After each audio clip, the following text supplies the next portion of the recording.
Ugly drew a deep breath. So it worked. Charles Williams explores what kind of things might happen to people if they elected to take this stone, which can be divided without, it can be split, cut in pieces without damaging the original.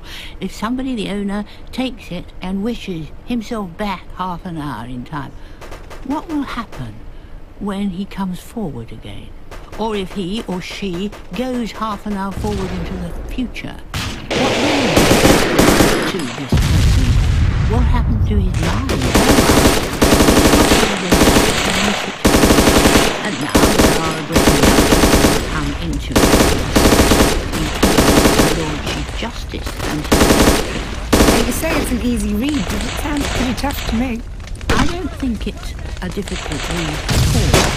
It's full of conversation, of dialogue. Gradually, it becomes known that this stone, the Stone of Solomon, has properties, and the British public wants to have possession of it because it heals illnesses, it makes people better, it enables the lame to walk again, and of course it is highly sought after by very, very rich people who just want to possess it.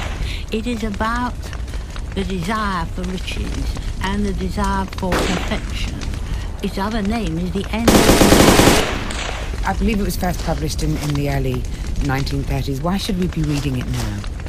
It was published at that time, in the early 1930s. Of course, the way the characters speak and something about the kind of people they are has dated, but the principal characters and the principal theme has not dated. It's as fresh and readable and exciting, because this is an exciting book.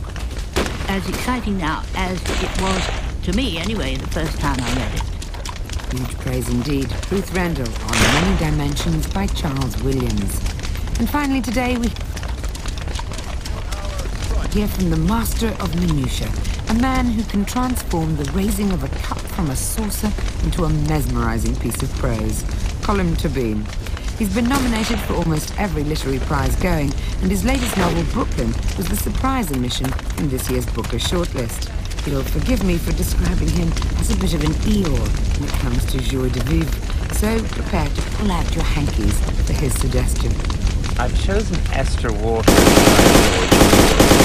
and I've chosen it because, look, it's a really wonderful book and an unexpected book, written by a man who owns 30,000 acres, because it's about a young woman who has a child. It's set in the 1870s in England, and she decides, even though she's no money whatsoever and she's been abandoned by her lover, to hold on to the child. And it deals in detail with a number of things, including horse racing in England, but better than anything, including what it was like to be a wet nurse, to actually go around London feeding babies and leaving your own baby in other poorer places. And it deals with a young woman's consciousness. It reminds me of one of those wonderful paintings by Toulouse-Lautrec or even Picasso's Blue Period. Brave name, rank, and forlorn and struggling. But it's great about all the people she meets and when she comes across different people before. It's an exciting, interesting, engrossing book. It was a revolutionary novel at the time it was first published. I think it even had to be approved by the Prime Minister, did it? Yes, I mean, there was a real problem about it because it was dealing with areas of immorality. And you see, the problem with her was that she wasn't sorry, that she was brave, and that she wasn't punished, that she actually, through resilience, led her life. And it deals with subjects like how you would get a divorce in these years. And it was Gladstone who actually said, nonsense, this is an absolutely wonderful book. And it instantly became a sort of classic of the time. Everybody was reading Esther Waters.